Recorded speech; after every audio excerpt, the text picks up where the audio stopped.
Welcome to From Wounds to Wisdom with your host, Barbie Marino, the podcast where we turn life's lessons into our greatest strengths. Today, we dive deep into mental health, personal growth, and the messy, beautiful journey of healing with Nancy Mueller. Hi, Nancy. Thank you for joining us. Hey, Barbie, thank you for having me. I'm really looking forward to our conversation. I think we have a lot of synergy. We do. This is, I was very fortunate to meet you kind of randomly, but we know nothing is random.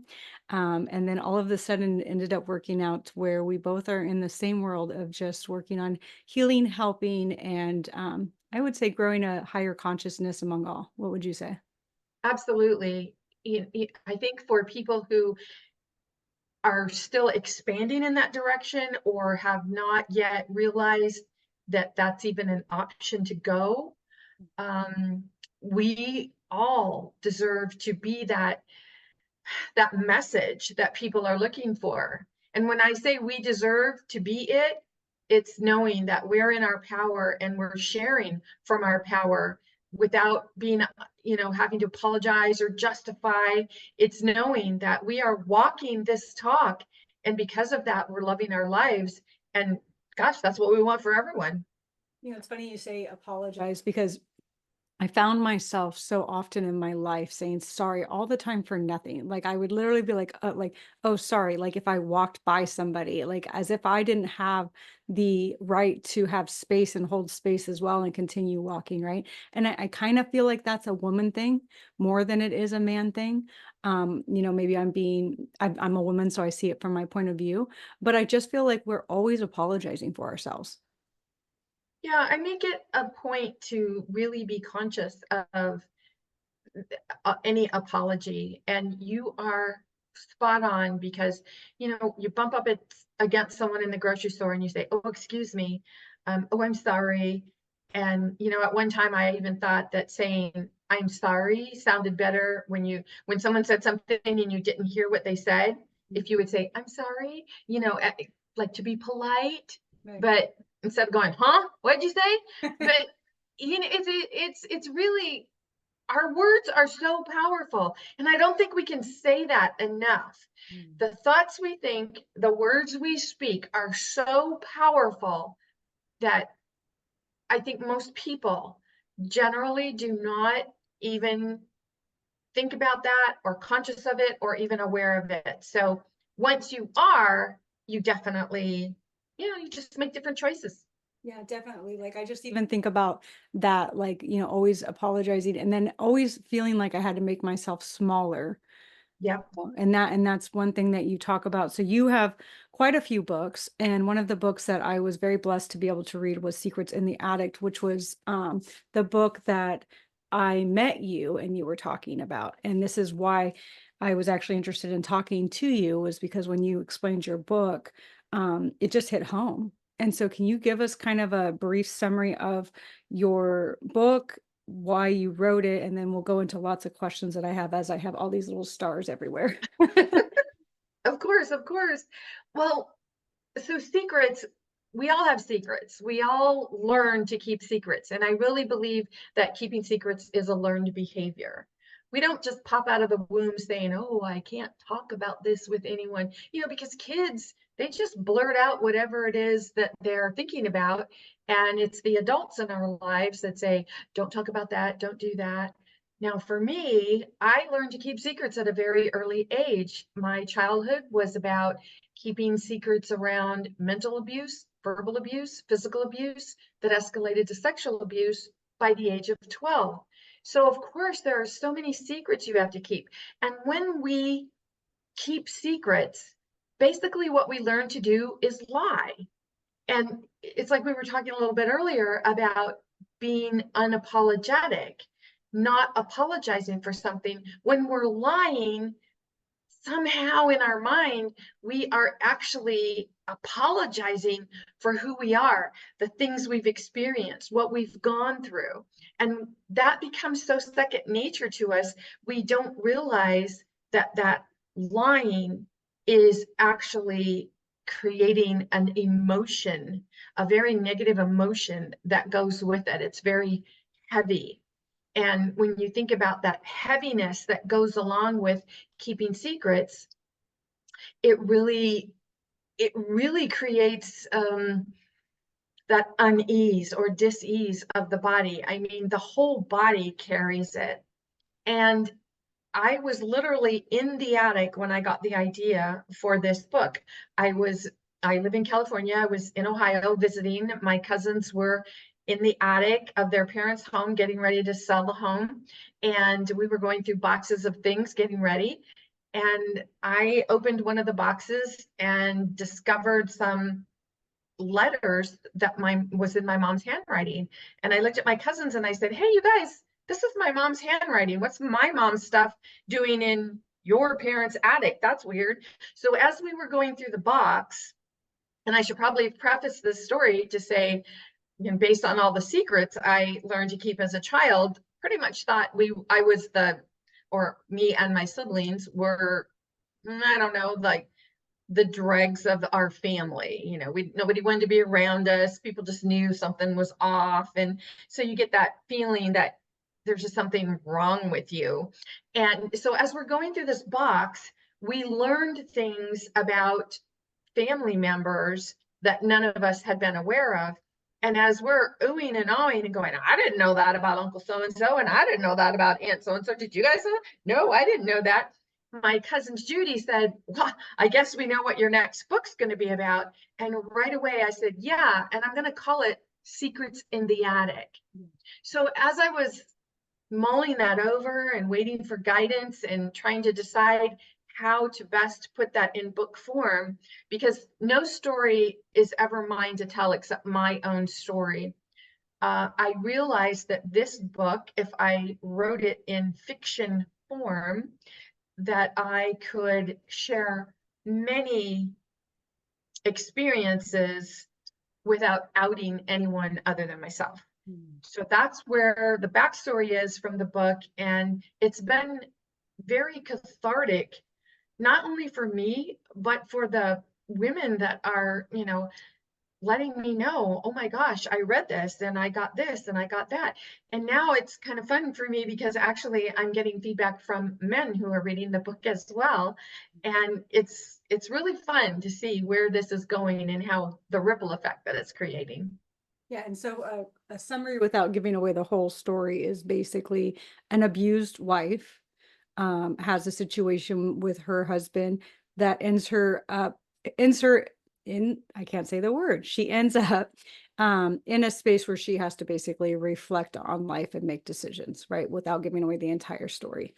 And it's interesting because that attic where you find the letters is in your book, something very similar to that. So I found that's pretty interesting that you included that. Your writing in general, and from what I know of you in the times that we've talked and done things, is for women empowerment. Yes?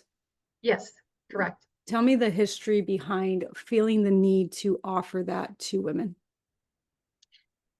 Growing up, because of especially the physical abuse and the sexual abuse, I didn't feel that I had autonomy over my own body, over what I was able to say no to. So that led me to study martial arts because I'm a child of the Bruce Lee era. And I thought, man, if I could fight like Bruce Lee, no one would ever lay a hand on me again. And if they did, I'd open a can of whoop ass on them. And I really felt like that was the direction that I needed to go.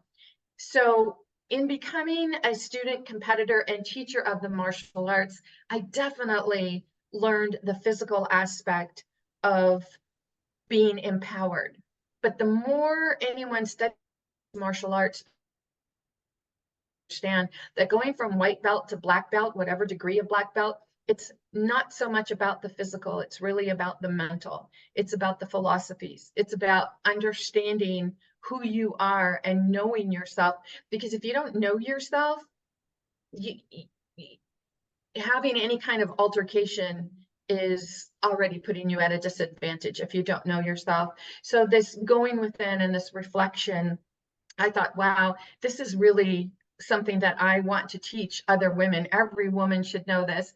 So my business actually began in 1998. I started teaching self-defense to women. I called it WAVE, Women Against Violent Encounters. And I thought, this is it. This is my calling. This is what I need to do. But I realized the more I was teaching that the women were not really being empowered from the physical. They were being empowered by the mental that I was teaching them. And that's how my business organically transitioned from the physical, teaching self-defense, to the mental, the metaphysical, what I teach today about mastering your beliefs. And from my understanding of martial arts, a lot of it is like you harness the power of almost going with the flow, or moving with whatever's coming, right? So if something's coming at you, instead of resisting it, you move with it and then Yes, let it flow past you. And so yes, in life, it's the same way, right? So instead of, correct. like in your book talking about the secrets and all of those different things and the character in the book, as soon as she decided to embrace what was going on in her life, and how she'd gotten there and the history behind it and all of these different things, she was allowed to shift her energy in a direction where she could go with the flow and heal. Yeah, and there are so many of us who have these life experiences that show up, like abusive marriages or divorce or health challenges or career challenges. We look at those as something to resist, something that, oh my gosh, this is doomsday, this is horrible, this is, what am I going to do?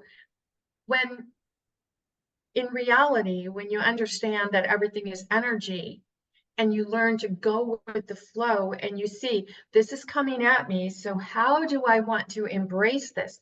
How do I want to look at this and flow with this rather than resist it and keep creating more of it? Yeah. One of my favorite authors, Michael Brown, wrote The Presence Process, which is an amazing book if you haven't read it.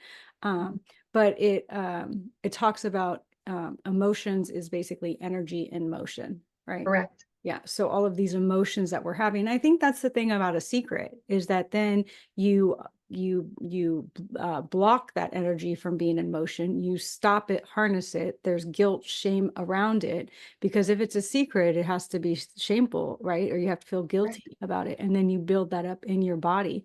And when we tell little kids, like, keep a secret, maybe it's not even something big, maybe it's not molestation or whatever the case may be, but just the idea behind keeping that secret teaches them to that they have something to hide, right? Absolutely. And think about women who they have babies and they're going through postpartum depression, and Mhm. they think there's something wrong with them because they don't feel like society tells them they should be feeling, because they're a new mother. And when I had children, that wasn't even a thing. Nobody even knew what that meant. And you think, oh my gosh, this is like my dream come true. I should be on top of the world. It could be motherhood, it could be in a career, it could be in a marriage, it could be anything where you think, because of societal pressure, that you should be feeling and speaking like you are on top of the world, but that's not how you're feeling. So you keep it a secret, and you don't want anyone to know what's really going on in your mind. The more you stuff that down, the more you resist it, the more you are creating that negative energy in the body, and that energy has to go somewhere. Mm. And that's what when you're resisting it, you're creating more of it. And so the podcast being titled Mental Health kind of talks about the ideas that we talk about, like what it's like, right? So what it's like inside the mind when you have depression, anxiety, you're keeping secrets and all of these different things. And you've been doing this for a long time. What have you experienced as far as like people telling you what's going on in their mind and how that has changed their life, and made them make decisions maybe that weren't healthy for them because they had this thought? The biggest thing I started to realize over and over and over, which is what prompted me to create the Mastering Your Beliefs portion of what I do, was the belief behind every choice. And I mean a choice in thought, a choice in action. So as I would talk to women and work with women, and they would tell me, well, I can't do this, or I have to stay with this. And when I would ask a simple question like, why do you believe that? It was amazing to me how it would set them back, and they really didn't know what to say. They would look at me kind of like, well, what do you mean? What? That's just true. And what we believe to be true and what's actually true are completely different. And I think that's the biggest difference. That's the difference that I've seen since 1998, since I started doing this. You know, women who believe, well, I have to stay in the marriage, or I have to stay at this job, or I have to raise my kids this way, or I have to go to grandma's every Sunday for dinner. We have these have tos in our mind that we believe with all our heart and soul that this is something that must be fulfilled. And when we are trying to make a choice not to do that, it feels so unnatural to us that we feel wrong. We feel like there's something wrong with us. And because we feel like there's something wrong, we don't feel worthy. And when you don't feel worthy, it shows up in your finances, it shows up in your mental, physical health, it shows up in your spiritual health, it shows up everywhere. And we think it's because of a circumstance when it's actually because of a belief. It's because of yeah, this is one thing that I've recently noticed. I read somewhere that, you know, it's literally, it's just a belief, right? So when I'm like talking to myself and I say something and I'm like, nope, that's just a belief. Like, you just have to remind yourself, like, nope, that's just a belief that I created at some point. That doesn't mean that it's true. And then it's like, once you figure that out, you're like, oh, well, then that wasn't even true anyways. It was just something I told myself. But you have to be able to see that, right? You have to get to that point where you're able to stop the endless rattle in the head and say, oh, wait, nope, that's just something I told myself. That's actually not true. Yeah. I have clients who tell me, well, I'm not making enough money, or I'm not healthy enough, or I'm not thin enough, or I'm not tall enough, and it all comes back to, why do you believe that to be true? And a belief is simply a thought that you've thought over and over and over again until it becomes so ingrained in you, you actually believe it to be true. Right. And you don't even second guess it. Like, yeah. And that, like, this is a conversation I had earlier today, actually, with somebody was, what are your thoughts on family and this need to, like, let's just say, let's just create a scenario and say you have a mother and a daughter. Mother was an unhealthy mother for the family and the relationship. Yet daughter still allows the mother to come around occasionally to be around her family because she feels like she's not being a good mother herself if she keeps her children away from the grandmother. And the grandmother, you know, although she's not like physically hurtful in any way, shape, or form, and, you know, does like to play with the kids, in general, is just not a healthy energy, mostly because she causes the mother the trauma, right? So every time the Right. grandmother comes, the mom goes back into trauma mode because of all of the memories. What's your like belief system on family? Because there's so many people who like get together for holidays, right? And they're like, oh my gosh, I have to go to like so and so's house, and I have to, right? So it's like they don't want to, they have to go visit their family, and we're going to come up on the holidays in a couple months here anyways. What's your thought process around that? Like, do we have to do these things? Are we forcing ourselves? Is it, you know, is it in our head and maybe we can go and actually enjoy it? Like, give me some thoughts on that. Well, speaking from personal experience, I got to the point where I thought, why am I putting myself through this? It doesn't feel comfortable for me. And I love my daughters so much. Now I'm putting my mind like back into when my girls were little. I have two daughters. When they were little, I would think, I don't want them to be around this. I don't want them to have this. And of course, at that time, I didn't understand energy. I didn't understand any of it. But what was interesting to me is my daughters never seemed to see what I saw. Mm. You know, it's like, have you ever maybe have a girlfriend and she's like, oh, your mom is so funny, blah, blah, blah. And you're thinking, are you nuts? Did you not just hear that my mom was totally putting me down? No, I didn't get that. Yeah. Because we don't just hear things, we feel them. And because we feel them, we create a definition. Mm. But in your question about going along with the holidays and all the holiday traditions, that's an obligation. I think a really important question one can ask themselves is, am I going because I genuinely want to go, or am I going because I feel obligated? Right. And then once you realize you feel obligated and you don't want to go, are you justifying why you don't want to go? And we justify like, well, I can't go because I've got this thing, and we make up things in our head. And again, it goes right back to we lie. Yeah. And when you lie, and I'm not saying the lie is good or bad, right or wrong. It's just simply kind of a societal thing. We feel like we have to lie about why we're not going to do something or accept an invitation because we think it's the better thing to do. We think it's going to not hurt someone's feelings. And bottom line, if you don't show up, the people that do show up, they're going to talk about you anyway. Yeah. So it's way better to know yourself and stand in your power and do things for the reason that you really feel that you're in alignment with your true self, rather than trying to skirt around the issue. Would you say that it would be best to say, like, I don't want to go because when I'm there, all you guys do is like, or I guess you can't say it that way, but I don't want to go because when I'm there, I don't feel like it's healthy for me. Or let's say like, all, maybe the family all the time just talks crap about one cousin who doesn't show up or whatever the case may be. Would you be honest about why you don't want to go? Or would you like, what would you think? Because again, everything is, if you don't say it, right, then you're kind of creating a lie and a secret. But then it's like, do you say it? Like, do they deserve that? Well, I think it's really important. My belief is that it's really important to practice the art of non-judgment. Mm. And in practicing the art of non-judgment, no is a complete sentence. So what happens? Your mom says, hey, are you guys coming over for Thanksgiving dinner? And you say no.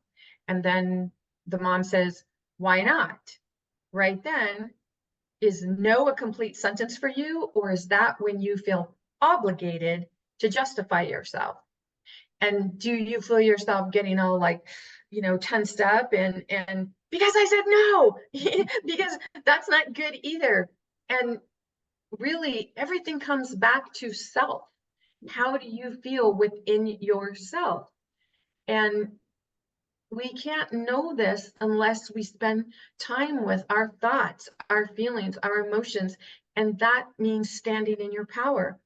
What does it mean to stand in your power? Do you even understand that? Do you understand where your power comes from? Do you understand about energy? Do you understand about emotion? And do you understand that everything has emotion within it?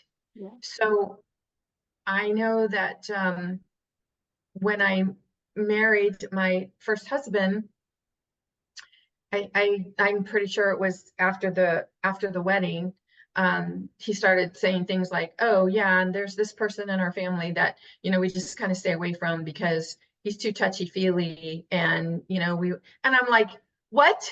I got out of that, in the house I grew up in, and now I'm married. We've got to watch that again. So of course, when I had my daughters, I'm like, no, we are not going to any family function.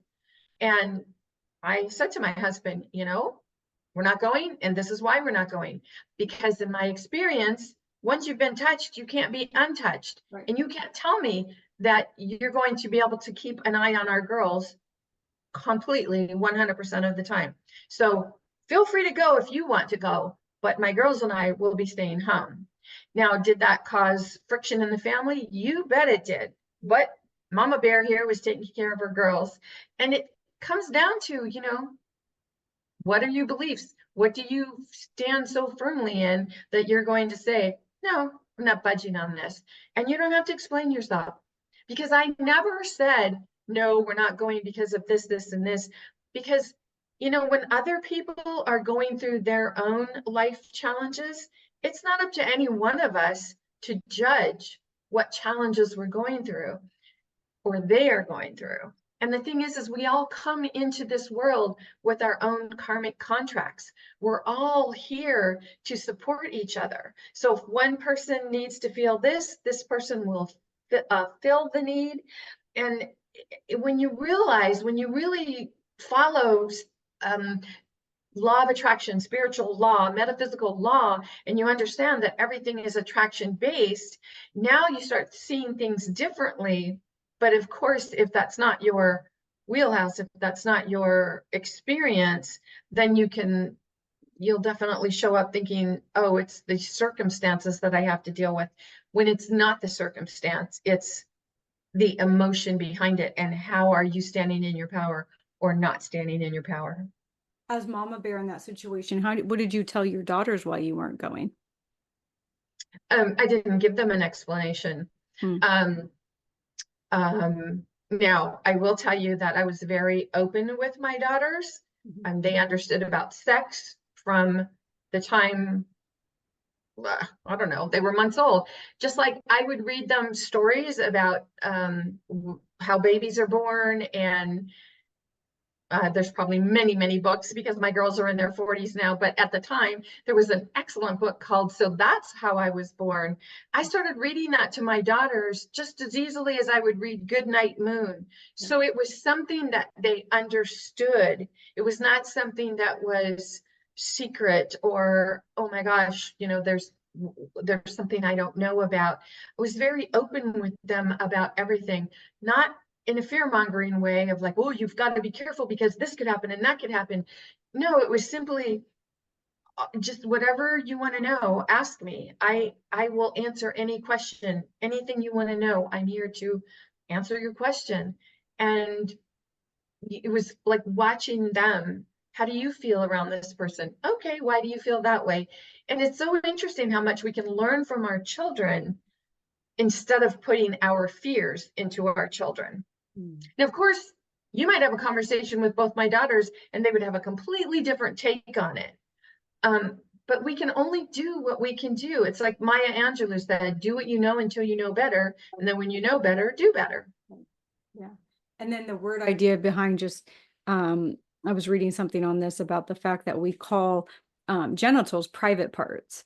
It almost shames the idea of these parts, like they're private, like da da da. And then it makes it so we can't talk about those parts because they're private, versus like being open and explaining like these are what these parts are, right? And this is what's okay and this is what's not okay with those things. But instead of just like almost shaming and making it secretive, like these are your private parts and we just don't talk about them. I think that that's why people get away with things, because then you put shame into it. Well, and not only that, but parents oftentimes they want to be seen as, I'm doing this in air quotes, good people, good parents. And so someone will say to their little girl, oh, you look really pretty today. And the little girl just puts her head down. She doesn't say anything. And then the mother says, she's talking to you. Do you not hear? She's talking to you.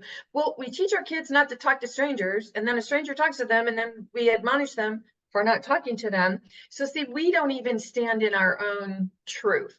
Right. And we send so many conflicting messages to our child. And when we really have those conversations with our kids, we could say, is there something that I could do better? What could I do better? How many parents do you know that will have that kind of a conversation with their child? And I had an experience while I was in Ohio where I said something to this little girl. She was, I don't know, cute dress or something like that.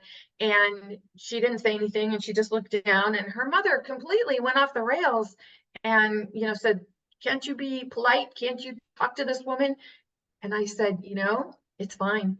We teach children not to speak to strangers. And I absolutely appreciate that she's doing what she feels she needs to do. Yeah. And I think that's a very gentle way of teaching parents to stand in their power as far as what do you really believe is true. Right. And question, well, hey, you're right, lady. Why do I feel like I have to push my daughters? And I know for me, when you think that you cannot tell someone what's going on, or this person touched you, or this felt wrong, and I feel ashamed and I don't know what to do. Look how many adult women still have experiences like this, and they feel that they can't speak the words out loud. So if adults can't find a way to say this out loud, is it any wonder why children can't say this out loud? Or when they do, they're not believed. They're not believed, or they're told that's not nice, or whatever the case may be. Yep, Yeah. yep, I yep. know as a female working in the corporate world for a long time, one thing that I always felt like took away my power was the uncomfortable long hugs and the groping like of men, like, they would come over and hug and then like rub the back, or they, it's just like these very and just uncomfortable things that they would do, and maybe not even knowing that they're doing it, or feeling like they had the right to do it. And then me, like, as a business person, like feeling like I don't want to rock the boat by like saying like, don't touch me like that, or don't hold me that long, or you know what I mean? Like, just not feeling like I had the power, because at the company that I worked for sure, if you started saying stuff like that, they would consider you a liability and find a way to, get you out of there, because, oh, she could try to start some sort of lawsuit or something like that, when you're just trying to say like, I don't want to be groped, to be honest with you. You know what I mean? And I feel like that's something that women deal with all of the time. That was one of the things that used to come up a lot when I was teaching self-defense. So I used to teach women how to stand at a 45-degree angle and reach your hand out and shake the hand, because when you are standing this way, everything is accessible. When you are standing this way, and just think of it like a fighting stance, Yeah. now you take everything that was accessible away. And when you're doing it because you're standing in your power rather than feeling intimidated, it's a different energy and you will be approached differently. And what about like the little comments, the side comments, the sexualized comments um, from men? And maybe that's just the way that they, again, it goes, do they feel like it's okay to talk this way? Are they even aware that they're talking this way? But, again, and going back to the corporate world, and all of the women that I've worked with, we've had these conversations, like we all have to deal with it, right? Like, just they say stuff and you're just like, why are you even like evaluating my body? Why are you talking about this? Like, how do we feel confident enough to be in our power without getting ourselves in a bad situation with like employers and stuff? An interesting way that you can turn that conversation around is you can look at the person and say, just curious, do you have a daughter?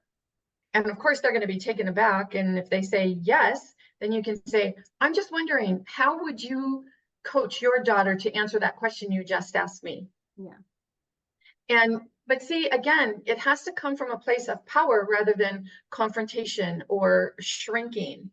And you can only stand in your power when you're feeling powerful, full of your power, because we all have this amazing power, but we've been taught to shrink. We've been taught that, just like you said, oh, well, if I don't go along to get along, then I'm going to get fired. Well, maybe you need to get fired, because if you're not working in the right energy, remember everything is energy. We look at the circumstance, oh, this is the perfect job. I really want to grow and, I don't know, become the CEO of this company. Okay, but do you really? Because if this is what you're putting up with, do you really? We're so afraid of letting go of what we have Yeah. that we don't allow ourselves to make room for what could be. Yeah, because as you were saying that, question about the like, let me ask you a question, like, how do you think your daughter? I internally just went, "Ugh," like that conversation would not be comfortable, because what am I thinking? I'm thinking to myself, if I ask some guy that, he's gonna go tell other guys like, oh, don't talk to Barbie, don't give her business, like she's just looking for a problem, blah, blah, blah, blah, blah. And so I would have just shrunk and dealt with it, right? But then you said right after that, you said, well, then maybe that's not the place for you. And for me, that's actually ended up what happening, right? Like just leaving, because it was such a toxic environment that you just couldn't be. You couldn't expand. You couldn't be healthy. If you don't want to talk about energy, you couldn't expand, because you're Yeah. always contracting to get away from all of the feelings that are coming up with these conversations and these unwanted gestures. But then I feel like it sucks, because as a woman, like then it's like, do I have to always leave the environment because of Well, the them? thing is that any environment or circumstance or experience where you feel that you're living in your gut, you're experiencing it in your gut, Mhm. then you're not experiencing it from your power. And it's really powerful for you when you get to know the difference between, oh, am I standing in my power? Am I standing from my gut? And when you get to know that difference, um, you will be more powerful.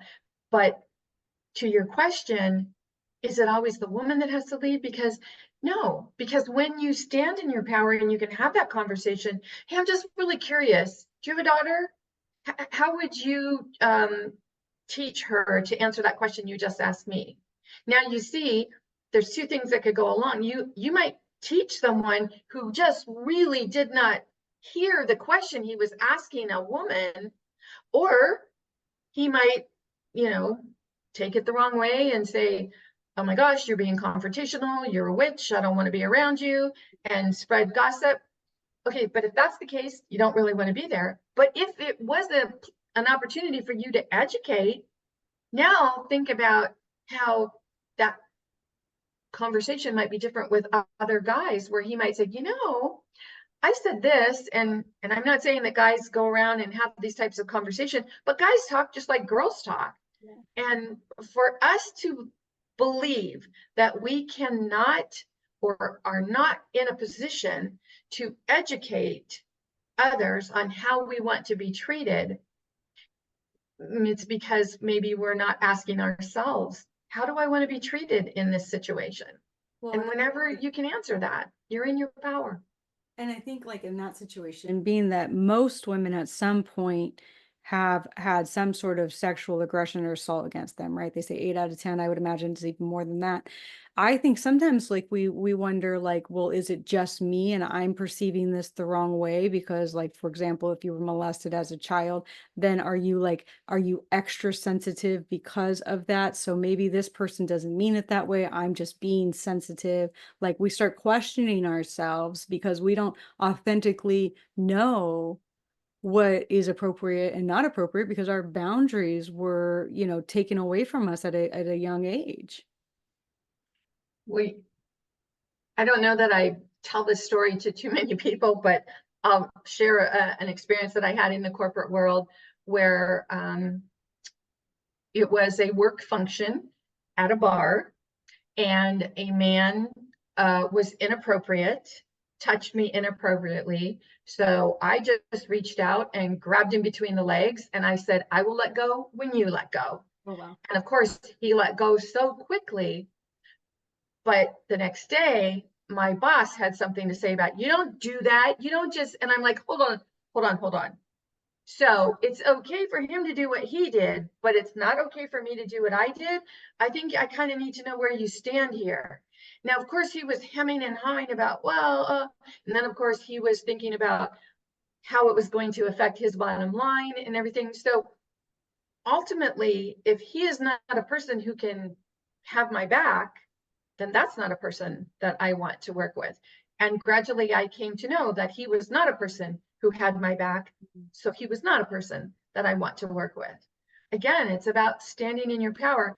And this, I am not advocating that, physical You're not altercation. advocating for people to go around and grab people's balls. No, I'm not advocating that. I'm just saying that in the circumstances, that's what happened for me. But yeah, and you have to realize, I don't know, whatever, but that's the situation that came up for me. So again, it's about what situation do you want to put yourself in? And I say, what situation do you want to put yourself in? Because to your question, when you said, is this happening, because I'm super sensitive from being molested as a child? Well, the thing is, remember, just keep remembering, everything is energy. So if you're holding on to that energy of that victim mentality, if it's like that cartoon character in the Peanuts cartoon where the cloud is following him everywhere he goes. If you are carrying that energy, like energy attracts like energy. Hear me, I am not saying you attract the physical something you don't want, but I am saying that like energy attracts like energy. And this is where we have the ability to stand in our power, because when you change the energy that you are emitting, it's nearly impossible, if not impossible, to attract those types of people into your life. Right. And that's, I mean, I know that to be true. And I also know that that's why people are oftentimes victimized over and over and over again, because Yep. if you are a victim, you will be seen as a victim by those who are looking for that energy, right? They will know, they will just be attracted to you, knowing that they can victimize you because they can feel it. I had a client who had been in therapy, different therapists for over 19 years, and she was working on a particular something that happened and just not able to work through it. And she started working with me, and it was completely different, because what happened was someone broke into her house, and she knew he was going to kill her. She knew he was going to kill her, but um, she accepted that, okay, the rape is going to happen, but if I give in to the rape and I don't fight you, will you please just leave? And he agreed. The rape happened. He left. She went to the police. Now, this was many years ago, so we know that things have changed, but I'm just talking about this particular client. So the police said, well, you acquiesced, so it's not rape. Right. Now, she made a choice in the moment to save her life. Survive. Yeah. Right. So for someone to say, well, you made that choice, so it's not rape. Now, here she had all these years, what something that she saw was a very violent, traumatic event in her life, had created a belief that she deserved that because she didn't fight and possibly lose her life, that she deserved that.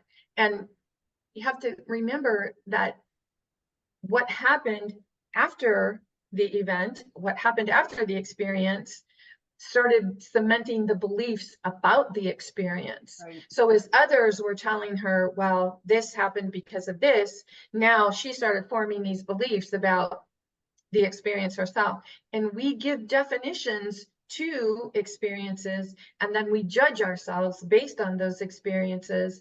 And within months, we were done with our, client coach relationship, because she was literally jumping for joy at having let that go and knowing, oh my gosh, that was a belief that I can let go of and free myself from. So these are the kinds of things that we allow society or other people to convince us of why we should feel ashamed or create the beliefs that we do.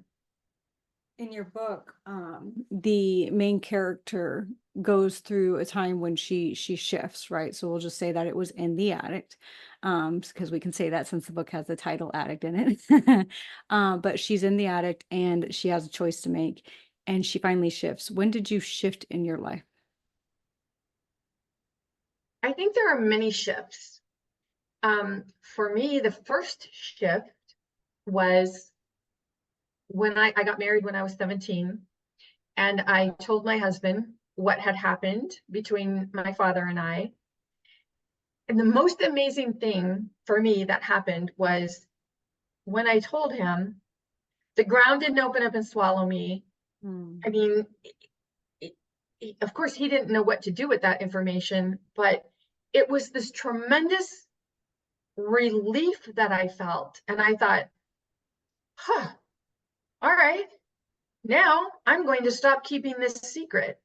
So as I got better at not keeping that secret, things started to shift for me. Now, I thought that being able to talk about it and speak it out loud was what made me empowered. But many teachers were teaching me that is not what makes you empowered, Nancy. When you're sharing your story, when you're telling people what happened, and you're still breaking down, you're still crying, you're still negatively impacted by what happened and what you're sharing, that is not empowerment. And that was confusing for me because I thought, well, isn't that what empowerment is? Like I'm no longer going to allow this to happen. But the empowerment piece comes in when you start owning your own beliefs, when you start looking at the emotions that you're giving to any experience that you've had. Mm. So for me, it was that, I would say the big aha, if there was like a major shift, happened when I realized that as long as I was sharing any story from a place of pain, Mm. that I was not standing in my power. Right. Because then the power that you're giving is the pain. Correct. And that's the energy, that's the vibration, that's where you are, that's what you're gonna, yeah, project. And that's what I will attract back. Mm-hmm. And how was um your father's reaction to you sharing the secret? Interestingly enough, he didn't deny it. What was interesting for me, but it's not like he was in my life. You know, we didn't live close. We weren't, I don't know, going to family functions, but he would be in the family and I would be in the family, not in this at the same time. So when he did not deny it, now you see others in the family had to make a decision like, oh, well, oh my gosh, so this has been going on and I didn't see it and I didn't do anything about it. Now, because everything goes back to self, now those people had to take a look at, why didn't I see it? You know, did I see it and did I ignore it? So they have to make a decision about what they want to do. And my experience was those people decided that they weren't ready to take a look at why they made that decision. So I was ostracized from the family. And that never made sense to me because I thought, hello, the thing is, it's that everything that I learned and released and let go of and teach, it cannot be taught to someone else unless they're ready to learn it. So there were things that my father was not ready to let go of, certain ways that he approached life. And so because of that, he was not someone I wanted in my world. And that's not a judgment thing. It's not any different than you have a neighbor who you just don't get along with and you don't have pool parties with that neighbor. It's the same thing. But when you don't have a pool party with your neighbor because you're fighting against that, you know, that's a different energy. There was no fighting on my part. There was no big decision. It was just, oh, okay, I see that this is something that you are still dealing with, battling, connected to. This is your karmic contract, and you are still walking that path. And I choose not to be on that path. And which sounds like it goes back to what we were talking about before without the no judgment. Right. Because Right. it's like that's where you are. This is where I am. Mhm. And I don't feel the need to be where you are. And I'm okay Right. with that. And you feel like you want to be obviously where you are because you're not shifting or changing. So, okay, good for you. That's your thing there, right? You deal with that and I'll be where I am here. I don't judge you for being where you are, but I also don't have to have you presently in my life because it's not healthy for me. Exactly. Yeah. Exactly. And Gabor Mate talks a lot about not blaming our parents because blame then makes you what? A victim. Absolutely. Yeah. You know, for my father, if I were to continue to blame him, then I would still be in that victim mode. Same with my mother. If I were still to blame her for the physical abuse, the mental abuse, the verbal abuse, oh my gosh, then I would still be in that victim energy. Mm. Now, I did not have an adult relationship with my father but I had kind of like an estranged relationship with my mother. And it wasn't until my marriage of 32 years ended and my mother got wind that I was going through a divorce that things started to change between my mother and I. One day she called me on the phone and she's like, "Is it true what I hear? You're getting a divorce?" Now you have to remember, my mom's 100% Italian, so she's very loud. And I say that with love, not judgment. And I thought, oh my gosh, am I not going through enough? Now I got to deal with this. Yeah. And I said, yes, it is true. This is what it, and she's like, "Nancy, please let me be there for you. I've never been there for you your whole life. You're going to need someone in your corner. Please let me be there for you." Well, what does that even mean? Of course I said, "Oh, thank you, Mom. Thank you." And I will say, for the first 6-8 months, being there for me is what it looked like. "Hey, you all right?" "Yeah, Mom, I'm fine." "All right, just checking on you." So that was her idea of being there for me. But then she started watching through social media things that I post and stuff that I do. And our conversation started to change. And she said, "I'm watching all of the things that you're doing with these women. Do you think that it might work for you and I? It might change our relationship?" So you see, my father didn't want to change. My mother got to a point where she wanted something to change. And so it's not like I took my mother on as a client or anything, but I just started having different kinds of conversations. And I said, "Sure, if you have any questions, ask me. We'll have these non-confrontational conversations. And if it feels like it's a confrontation, we'll just book it for another time." And the thing is that my mom started asking different questions. And it even led to one of the books that I wrote, Healing the Child Within, because when I really understood my mom's story, now you understand why she parented the way she did. And everything takes on a whole new meaning. So we as children, we look at our parents and we judge them because of all the things they didn't do right. And I'm putting that in air quotes, when actually everyone's doing the best they can with the knowledge that they have. And even if you are a very abusive parent, somewhere that's in your belief. And for whatever reason that's in your belief, that's how you're going to live your life, and that's how you're going to make your choices. So as children, we don't have a choice. But when we become adults, we have a choice whether we stay in that energy or shift from that energy. Wrapping up, if you had one thing to tell somebody who was going to say, "Okay, I heard this podcast. I think I would like to take a step. I don't know what's the next step," what would you say? I would ask them to start with their story. What is your story? And if they don't feel comfortable telling me, write it out. Get your phone out and make a video. Get it out of you and say, "This happened. This is what I think about this. This is what I'm going through." Because until you get it out of you, you're going to keep regurgitating that same energy. And make sure that if you do decide to talk to another person, that person is not commiserating with you or judging you, that person will be there for you to walk the walk and not judge and not suggest, "Well, you really should feel this way." Right. Nobody has a right to tell anyone how they should feel.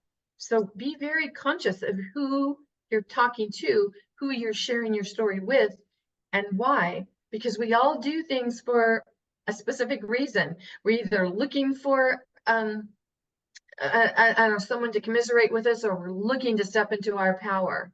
And either way, both is perfect. Both is perfect. Nothing is right or wrong. Nothing is good or bad. You are where you are.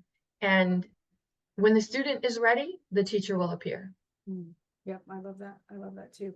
And I do think that, like, kind of to comment on what you were saying, it is important who you share your story with, though, because and this happens in everything. There are therapists who are still wounded and trying to heal through their clients. There are coaches, there are friends, there are families. There's people who will make your story their story, you know, and take what you're saying and make it about them. So who you do choose to share with, you know, I think putting some thought into it and feeling into it before just, you know, who said it? It was Brene Brown. She said something to the effect of, not everybody deserves to hear your story. Yeah. You don't just go out there and open up everything to everybody and just allow them to, you know, feel all of your pain, because not everybody deserves to hear everything about you. You share it with the people that you can trust. And one of the things about therapy, when you're working with a therapist, you know nothing about that therapist, about their personal life or their journey or why they've become a therapist or why they're doing what they're doing. So if they are, like you mentioned, Barbie, still trying to heal through their clients, that's never going to happen. So it's really important to have a conversation with whoever you're going to work with, whether it's a therapist or a coach. Ask questions. Don't go in feeling disempowered, because you're not going to feel more empowered if they're trying to heal through you. Right. So it's very important to work with someone who is open, who lets you know, look, this is the journey. You don't have to know everything about them, but the very first therapist that I ever worked with, I poured out my heart and soul for an hour to this woman. And when I got done, she looked at me and she kind of sat back and she goes, you know, I work with a lot of dysfunctional clients. They've had dysfunctional families, but yours is really over the top. So I really need to think about this before I can even suggest where you should go next. And I walked out of there thinking, huh, so if I went to therapy and caused my therapist to go into therapy, I mean, it What's just wrong with me? yeah, it just refueled that guilt. Like, oh my gosh, I put all of this on someone. So make sure that if you are going to talk to someone, that and you're going to share something, that you're sharing it with someone who can really hold that space for you. Yeah. And that reminds me of a story before we end. I went my very first time ever going to therapy, and the therapist said I lacked empathy. Now, that's like a big statement, right? So first of all, I'm an empath, so I don't lack empathy. What was happening was I'm so empathic that I was absorbing everybody's energy all of the time, and I didn't know what to do with it. There's a big difference between lacking empathy and then being so empathetic that it almost paralyzes you. I can't talk Mhm. today. And that therapist saying that I lacked empathy really impacted me for a long time, until I got to know myself and realize it's not that I lack empathy, is I have so much that it was too much for me. And so I had to basically shut down. Right. Yeah. So it's very, very, very important to have the right people on your team. And so Yeah. Have saying, autonomy. yeah, If you feel like you're keeping secrets from your therapist, well, then you're not working with the right therapist. If you're keeping secrets from your coach, life coach, whatever coach you're working with, then you're not working with the right person. So when you're disempowering yourself to empower someone else, you're not working with the right person. yeah. And there's no hierarchy, right? They're a guide, but there's no hierarchy. They're not better than you because they're guiding you. It's just a Nope. guide. Yep. So all of that being said, where can people find you? Visit me at masteringyourbeliefs.com. Everything you want to know about me, you can find it there. Beautiful. We'll put that link. We'll put a link to the book that I read, which was Secrets in the Addict. And then they can also find all of the other beautiful writings that you have on your website. And we really appreciate you coming and talking to us today. Thank you, Barbie. Mental health is one of the most precious gifts you can give to yourself. So if you're going through mental hell instead of mental health, you really owe it to yourself to love yourself, empower yourself, walk in your power. You deserve it. We love that. Thank you.